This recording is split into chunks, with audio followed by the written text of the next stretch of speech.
Miguel Arias. Él fue juez de garantías penales. Hay mucho que comentar en el país, la compleja situación que se empieza a vivir con un paro nacional promovido por las organizaciones indígenas, a los cuales se han sumado varios sectores del país. La lectura, los mensajes que se envían desde el gobierno nacional, como el que acabamos de escuchar al presidente de la República, y otro comunicado que se emitió en la noche de ayer con la posición inicial del gobierno. Vamos a tratar estos temas con el doctor Arias, pero primero quisiera pedirle a usted, como ciudadano, como cuencano más, seguramente como un participante más de esa marcha multitudinaria de Cuenca, que nos dé su lectura sobre lo que sucedió este 16 de septiembre en esta urbe. Buenos días, Gustavo, y a todo el equipo de Antena 1 y a sus seguidores. En efecto, tuve una sensación que no se puede describir con palabras, ¿no? Ser partícipe de ese verdadero corazón cuencano que se calles unidos en un solo grito en defensa del agua, de la naturaleza, de la vida. Ver a personas de diferentes clases sociales, de diferentes edades, ser arrastrado, diríamos, literalmente por la energía de los jóvenes, es realmente algo increíble, ¿no? Es como tocar la utopía con las manos. Esa utopía que, como Galeano siempre nos ha descrito, que se aleja, ¿no? Uno camina 2 pasos y la utopía se aleja otros 2 pasos. Pero esta vez creo que esa utopía se hizo posible al demostrar que cuando se deja de lado intereses individuales, intereses partidistas, intereses políticos, es posible que esta verdadera polis, porque realmente fue en esencia, fue una manifestación política, la manifestación de la ciudad frente a una amenaza real, el extractivismo que quiere dejarnos sin nuestras fuentes de agua. Eso nos movilizó, rebasó toda expectativa y realmente me siento en este momento con este optimismo de que defender la vida sí es posible. Creo que de alguna manera a todos los que nos sentíamos pesimistas frente a la avalancha diríamos, del neoliberalismo con sus medidas que iban a destruir la vida en definitiva, ¿no? Priorizando los intereses económicos, la ganancia y el lucro sobre la vida, la naturaleza. Creo que de alguna manera fue una descarga emocional para decirnos que sí es posible alcanzar lo que nos proponemos. Y esta propuesta no es, insisto, no es una manipulación política como pretende el oficialismo. Imagínense ese río desbordante de seres humanos manipulados políticamente, realmente es algo absurdo, ¿no? Entonces, sí, realmente ser partícipe de esta nueva utopía, de esta alegría infinita de alcanzar lo que aparentemente era antes, ¿no? Realmente imposible. Ese imposible se ha vuelto posible. Yo creo que si nos seguimos manifestando de la misma forma, con los problemas esenciales que atacan a nuestra sociedad, podríamos alcanzar grandes logros. El agua es lo esencial, pero también tenemos que pensar en la salud, por ejemplo, en la educación, en la vialidad que está prácticamente destruida y que nos incomunica. Entonces, si algo fue posible, yo creo que podemos avanzar renunciando a estas propuestas individuales, sumándonos todos en una gran mesa de concentración, de concertación, que es lo que hace falta, ¿no? El problema de la gobernabilidad no viene de arriba hacia abajo. Yo creo que la gobernabilidad debe realizarse en base a una línea horizontal en donde todos los sectores nos pongamos a diseñar qué clase de sociedad, qué clase de Estado queremos. Cuando se hace de manera vertical, tenemos lo que está ocurriendo, ¿no? La amenaza del encarcelamiento, la amenaza del endurecimiento de las medidas en contra de una población que se siente indignada. La verticalidad jamás ha sido posible. Lo que hace duro y fuertes a los estados es la institucionalidad, Y esta institucionalidad se forma, creo yo, cuando el gobernante realmente ocupa su lugar, es decir, es un mandatario, aquel que obedece lo que su pueblo soberano le dice qué hacer y cómo hacer, no al revés. Cuando se rompe este esquema básico, creo que se pierde la brújula y entonces viene lo que por naturaleza tiene que darse, la protesta ciudadana, incluso el derecho humano a la resistencia. Hay que entender que este pueblo soberano no solamente se expresa en las urnas. Cuando se piensa que la esencia de la democracia es la voluntad de la mayoría, entre comillas, cuando se insiste en que ganen las elecciones, que ganen las elecciones, perdón, señor, la democracia es la voz del pueblo, la participación permanente en la gobernabilidad. Usted tiene que escuchar, señor presidente, a su pueblo soberano. Usted no es quien ordena al pueblo. El pueblo le ordena a usted lo que tiene que hacer. Por favor, ¿cuándo se va a entender que esta democracia requiere una transformación esencial? Sentémonos a dialogar, sentémonos a conversar. La Ahora, situación doctor económica del Arias, país es grave.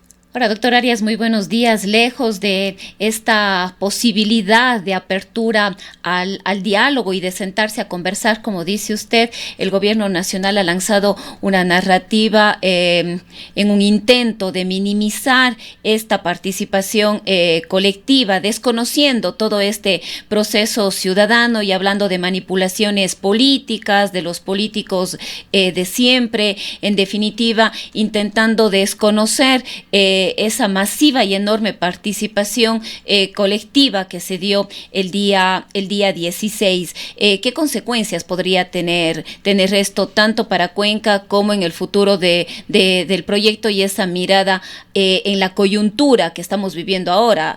Las decisiones que ha tomado el presidente, no eliminar el subsidio al diésel, estos decretos de excepción y de toque de queda inclusive, en fin, ¿cuáles son sus comentarios al respecto? Bueno, yo había advertido en entrevistas anteriores el peligro que se cernía con las reformas al Código Orgánico Integral Penal, que masivamente las iba incorporando a través de las leyes de inteligencia, por ejemplo, cuando se buscaba en definitiva endurecer la respuesta del Estado en contra de la protesta social. Habíamos advertido que, por ejemplo, cuando se redefinía lo que era la delincuencia organizada, no era aquel que cometía delitos, sino de acuerdo a la ley de inteligencia, decía que son miembros de la delincuencia organizada todos aquellos que atenten contra los intereses estratégicos del Estado. Ojo, no aquellos que cometen delitos, sino los que atentan contra los intereses estratégicos del Estado. A ver, eso no es un interés estratégico del Estado. En este momento, el extractivismo. Claro, así se ha propuesto, esa es la agenda de gobernabilidad. El extractivismo va porque va. Entonces, desde esa perspectiva, es evidente que se amplió, ¿no es cierto?, el espectro de lo que es considerado como enemigo. El enemigo para el Estado ya no son solamente los miembros de los grupos de delincuencia organizada, sino el enemigo, como ya lo dijo abiertamente el presidente Gustavo Noboa, el enemigo ahora es el nuevo terrorista, es decir, el activista social, el pueblo soberano que reclama sensibilidad. Pero realmente nosotros no vemos que exista esta sensibilidad en el gobierno, por lo menos para escuchar.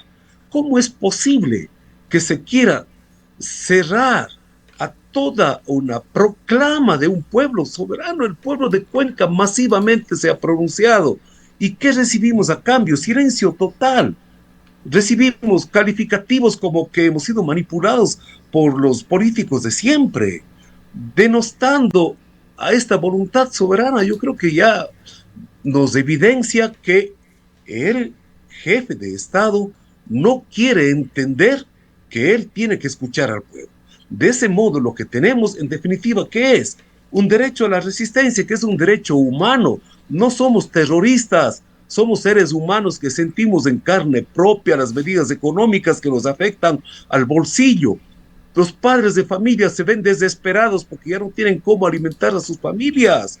Por favor, no tenemos trabajo, nuestros hijos no pueden ingresar a las universidades, no tenemos salud, vaya a los hospitales y vea qué es lo que recibimos. Entonces, ¿cómo quiere que califiquemos esa respuesta? Esa respuesta del pueblo terrorista. Si tenemos que irnos a la cárcel, debemos de ir a la cárcel, pero no dejaremos de luchar y de protestar por lo que nos está afectando ahora. Ahora No bien, nos venga con vale, el cuento. doctor Arias, hacer una diferenciación entre política y politiquería. Bien hace usted en señalar que la marcha de Cuenca fue un espacio o una manifestación de carácter político, pero sin espacios para la politiquería. El comportamiento de los políticos cuencanos que participaron fue el adecuado. No se pretendió captar, monopolizar protagonismos, cada uno tenía su presencia, pero la presencia fue principal y fundamentalmente del pueblo de la provincia de La Suay, de la ciudad de Cuenca con todos sus estamentos, una expresión ciudadana profundamente arraigada en la defensa del agua y la vida. No fue en contra de nadie. Evidentemente el gobierno iba a ser mencionado, pues es contraparte en esto, conjuntamente con la compañía minera. Fue una marcha a favor del agua, del páramo, del derecho a un ambiente sano, con un mensaje también sobre las preocupaciones de los cuencanos, de los ecuatorianos, sobre el extractivismo, que es una fuerte política de este gobierno. La movilización, en definitiva, fue un símbolo de unidad, civismo, resistencia. Consolidó a Cuenca como un ejemplo nacional, incluso internacional, de compromiso con la naturaleza y la dignidad ciudadana. De allí que merece también que se haga una lectura de las declaraciones de la ministra de Gobierno, de la ministra de la Política, que es un sinónimo del Ministerio de Gobierno, de quien tiene que interpretar estas expresiones ciudadanas, que dijo que la marcha tuvo objetivos políticos, hablando en el sentido politiquero. Eso es lo que dijo la ministra, y que el tema del agua ni siquiera fue tocado. Palabras más, palabras menos, lo que expresó la ministra. Bueno, no nos extraña, ¿no? Porque realmente tienen que seguir el juego del ejercicio del poder, cegarse a una verdad, a una demostración masiva y pretender que esa es una demostración con intereses politiqueros es realmente denigrante. Cómo se puede entonces el pueblo manifestar en defensa del agua sabiendo que existe una política del Estado que alienta el extractivismo? Una política que se basa en falacias inclusive y en mentiras y en engaños, pretendiendo que se ha cumplido con la sentencia del juez constitucional, con la consulta popular, cuando se ha demostrado ya que la comunidad de Escaleras, por ejemplo, nunca fue consultada. Entonces, si hay un contradictor legítimo, evidentemente que ese contradictor está encarnado en la figura del gobierno. Entonces, no se puede el pueblo solamente decir, de Quinzacocha no se toca, viva el agua, viva la vida. Claro, pero ¿quién nos está por encima de todo pronunciamiento, por encima de todo recurso legal, por encima de todo principio constitucional? Porque no nos olvidemos que aquí no estamos frente a un problema jurídico, frente a un problema legal. No, de ninguna manera. Lo que diga el juez constitucional, perdóneme, esto me tiene sin cuidado. ¿Por qué? Porque el pueblo soberano del Ecuador, de Cuenca, ya se pronunció masivamente con un pronunciamiento de más del 80%, diciendo no a la minería en las zonas de recarga hídrica. Y ese pronunciamiento del pueblo soberano debe acatarse. Y eso sí es vinculante, de manera directa e inmediata, como dice la Constitución, porque los principios fundamentales son de directa e inmediata aplicación, sin necesidad de ninguna ley, sin necesidad absolutamente de nada. Por tanto, no estamos frente a un problema jurídico, estamos frente a un problema de sordera gubernamental, que no quiere entender el pronunciamiento masivo de los cuencanos, que no queremos que se envenenen nuestras fuentes de agua, que no queremos que el futuro de nuestros hijos se vea amenazado. Eso no se quiere entender. Y ahora, claro, se viene con la muletilla de que nosotros deberemos enfrentar las consecuencias jurídicas de lo que signifique el impedimento del proceso de extractivismo en la ciudad de Cuenca. Pero lo que ignoran y desconocen es de que la minera Tandy Precious Metals no tiene un derecho adquirido, ojo, solo tiene una mera expectativa, y el Código Civil dice que las meras expectativas no constituyen derechos. ¿Por qué digo esto? porque la minera todavía no ha suscrito el contrato de explotación minera con el Estado. El Estado es el dueño del oro y el dueño del oro todavía no ha firmado el contrato autorizándole a la minera para la explotación. Por tanto, no es un derecho adquirido. De tal forma que si se pretende demandar al Estado ecuatoriano, de alguna forma tendrá que responder única y exclusivamente por el proceso de exploración. El hecho de que tenga la licencia ambiental no significa que ya tiene el contrato de explotación minera. Además de esto, por eso es que doctor Arias, hay que sumar todas las denuncias que se han dado sobre las mañoserías, esa es la palabra que se han utilizado por la compañía minera, lamentablemente con anuencia de ministerios de Ecuador, como el Ministerio del Ambiente, que permitió una serie de irregularidades en la realización de consultas, de la consulta previa libre e informada, de pasos previos a conceder esa también tan cuestionada licencia ambiental. Claro, son delitos. Uno de los delitos sería, por ejemplo, el fraude procesal. Y claramente se está determinando que para obtener esta concesión minera, para la explotación minera, se mintió, se forjaron documentos pretendiendo que se ha dado una consulta. Eso también forma parte de un delito ambiental, porque el delito ambiental no es solamente atentar contra las fuentes de agua, por ejemplo, sino constituye un delito ambiental cuando se miente, cuando se forjan documentos para obtener una licencia de explotación minera. Ahora mismo, Yacu Pérez está en pocos minutos, estará en la fiscalía y nos vamos a unir en ese apoyo precisamente porque es importante también que el Estado ecuatoriano, a través de su sistema de justicia, así como pretende encarcelar a los supuestos terroristas, de la misma manera también considere que aquellos que mintieron, aquellos que forjaron documentos, aquellos que armaron una estrategia basada en falacias, también tienen que responder. Y si vivimos en un Estado de Derecho, un Estado constitucional, también ellos son responsables y deben ser juzgados por un sistema de justicia que se supone que es imparcial e independiente. Vamos a ver si los jueces tienen la suficiente independencia para iniciar los procesos, por ejemplo, contra aquellas personas que formaron parte de toda esta componenda para conseguir la explotación minera por encima de todo pronunciamiento masivo cuencano. Esos son delitos que deben ser juzgados y no pueden quedar en la impunidad. Aquellas personas que mintieron, que forjaron documentos, tienen que ser juzgadas, porque no se puede permitir que en un sistema constitucional solamente el activista social, solamente el pueblo que se manifieste, solamente el pueblo que lucha por defender su vida sea encarcelado. Y aquellos que son los que consiguen. Pasemos, doctor Arias, al tema de preocupación nacional, que no sabemos si fue parte de poner un poco más de niebla en el país, en cuanto a la oportunidad, el momento, etcétera. Me refiero a la elevación del precio del gas que ha generado ya el llamamiento a un paro nacional. Y hablando justamente de un Estado de Derecho, quisiéramos saber en dónde estamos al momento.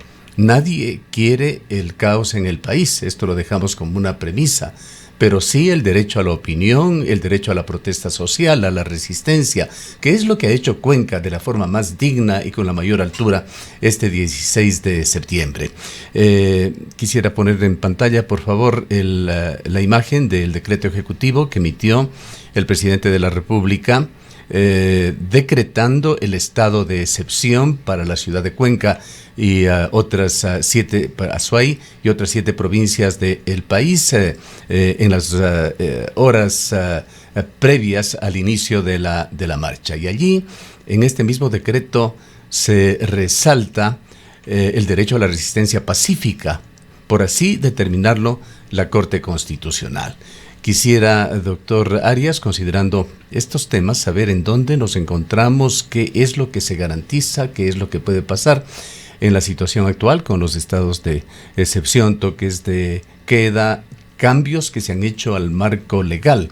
¿Cómo está el tema de la protesta social en Ecuador hoy en día en el marco y en el escenario de la situación actual.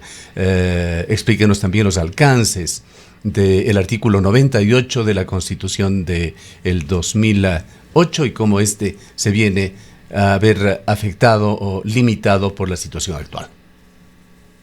Bueno, lamentablemente tenemos ejemplos de cómo esta resistencia pacífica ha sido completamente tergiversada. El derecho a la resistencia ha sido manipulada por sectores violentos, es verdad. Hemos sufrido, por ejemplo, lo que fue la paralización en el mes de octubre, cuando la CONAIE se opuso al alza de los combustibles. Y todos los ecuatorianos sentimos en carne propia los efectos de esa paralización, que en algunos momentos también fue violenta.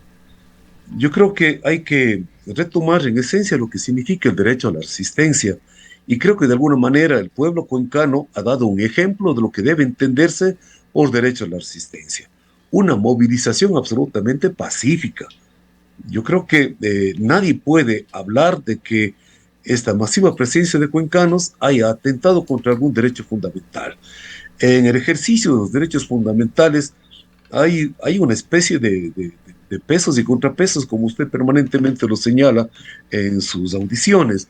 Este peso sería efectivamente esta manifestación, diríamos, soberana del pueblo, porque es el auténtico peso, ¿no? Y el contrapeso, los derechos fundamentales que deben ser observados. Yo no creo que a pretexto de defender, por ejemplo, la canasta básica, oponernos a los combustibles, tengamos que recurrir a movimientos violentos, porque nada construye. Pero sí es el momento de que esta movilización cuencana sea imitada para los otros temas también. ¿Por qué no este rato, por ejemplo, instalar mesas de diálogo? Yo creo que es urgente sentarnos a dialogar todos los estamentos de la sociedad, profesionales, gremios artesanales, etcétera, todos, ¿no? Los empresarios, los estudiantes, todos tenemos también necesidades y tenemos nuestra voz. ¿Por qué no sentarnos a conversar? La situación económica realmente es grave en el país. ¿Que hay que tomar medidas? Por supuesto que hay que tomar medidas, pero que esas medidas no sean peor que la misma enfermedad, ¿verdad? La medicina tiene que ir orientada hacia una sanación total, pero si de entrada, por ejemplo, ya nos subieron el IVA al 15% bajo la excusa de que esos fondos estaban destinados a erradicar la delincuencia organizada. ¿Cuántos años han pasado de eso y qué tenemos como resultado? Absolutamente nada. Entonces creo que hay que dar un golpe de timón al respecto. Ahora se dice que efectivamente es necesario eliminar el subsidio de gas porque sirve para alimentar a los mismos grupos de delincuencia organizada que se dedican a la minería ilegal, que hacen el contrabando, etcétera, etcétera. Pero bueno, a ver, veamos de qué manera se puede conseguir eso. Si es que el Estado no ha sido capaz de controlar el contrabando, no nos digan a nosotros como pueblo ecuatoriano que tenemos que pagar las consecuencias de aquello. Si es que hay minería ilegal y el Estado no lo controla, no nos digan a nosotros que tenemos que pagar las consecuencias de aquello. Entonces es evidente que hay que dar un pronunciamiento masivo sobre la base de nuestras propias necesidades, pero que esa resistencia como tal, el derecho, no ataque otros derechos fundamentales, ¿no? Tiene que haber un ejercicio absolutamente armónico, derechos y garantías. De un lado está el derecho. Ahora, doctor Arias, creo que todos reconocemos la necesidad de la convivencia pacífica, del orden social. Sin embargo, le escuchamos al presidente de la República y vimos también un comunicado publicado en el que, leyendo entre líneas, estaría calificando a la protesta social, a la defensa del agua mismo, como actos de terrorismo en su momento o violencia organizada. Aquí nuevamente, ante los anuncios de la CONAIE, ante ante lo que ha sido aquí en la ciudad de Cuenca la defensa del agua, entramos nuevamente en frente a las preocupaciones de que la protesta sea criminalizada, es decir, se pone límites o se advierte, se alerta, se amenaza frente a la resistencia y la necesaria además participación de la gente en los asuntos que afectan diariamente sus vidas, sus territorios, a sus comunidades. Nuevamente empezamos a hablar de terrorismo, empezamos a hablar de delincuencia organizada o de asociación ilícita cuando nos enfrentamos a protestas sociales. Eso es realmente lo grave, ¿no? Cuando se quiere desconocer los derechos fundamentales del pueblo soberano del Ecuador. Usted tiene mucha razón cuando se evidencia la narrativa del gobierno de etiquetarnos a todos los que nos oponemos a sus medidas como terroristas. Y eso es lo grave. No recuerdo en qué encíclica de la Iglesia se indica que quienes vuelven imposible los cambios pacíficos hacen inevitables los cambios violentos. ¿Quién está ejerciendo la violencia? Es el Estado. El Estado es el que quiere frenar la protesta social etiquetándonos de terroristas.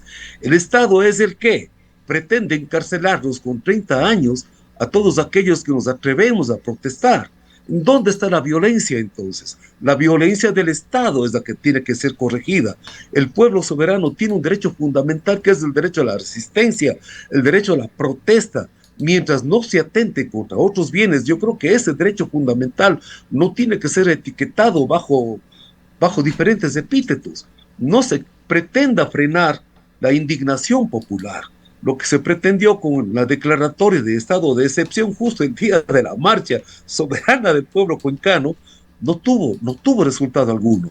Entonces, ojo, yo creo que el presidente está completamente equivocando su estrategia. No puede amenazar al pueblo, no puede echar gasolina al fuego, porque ese rato el pueblo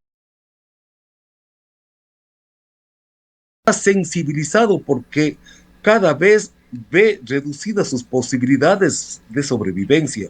Entonces, yo creo que esta convivencia pacífica tiene que darse sobre la base del entendimiento. Primero, retirar los calificativos. Segundo, retirar toda amenaza de movilización militar. No es posible que se vaya al centro mismo de la comunidad indígena a ejercer ahí la gobernabilidad en pleno corazón de Cotopaxi. ¿Qué es eso? Doctor Arias, Eso es realmente...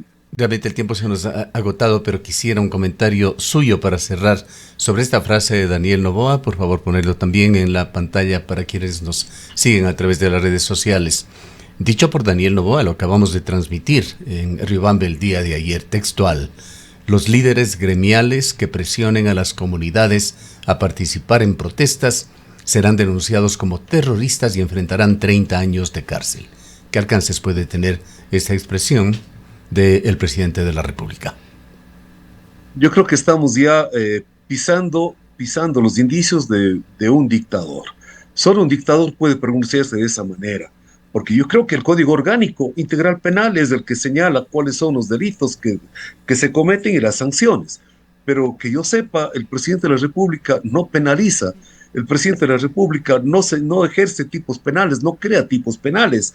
Entonces estamos frente a una dictadura, ¿no es cierto?, por así decirlo, que es el que hace las leyes a su antojo y a su manera. Lo que está haciendo, en definitiva, es asusando a las comunidades. ¿Qué pretende? ¿Qué pretende? Que los seres humanos no tienen un mínimo de inteligencia para sentir la necesidad de reaccionar y que son manipulados por los dirigentes, como nos ha dicho a los cuencanos también, que somos manipulados por los politiqueros de siempre. Por favor, ubiquémonos, señor presidente, respete a su pueblo soberano, cambie su estrategia, comience respetando los derechos fundamentales y ahí sí también el pueblo ecuatoriano le respetará a usted. Bien, le agradecemos mucho por haber estado con nosotros, doctor Arias. Un honor siempre, Gustavo. El doctor Miguel Arias fue juez de garantías penales. Son las 8:02. Por años trabajé como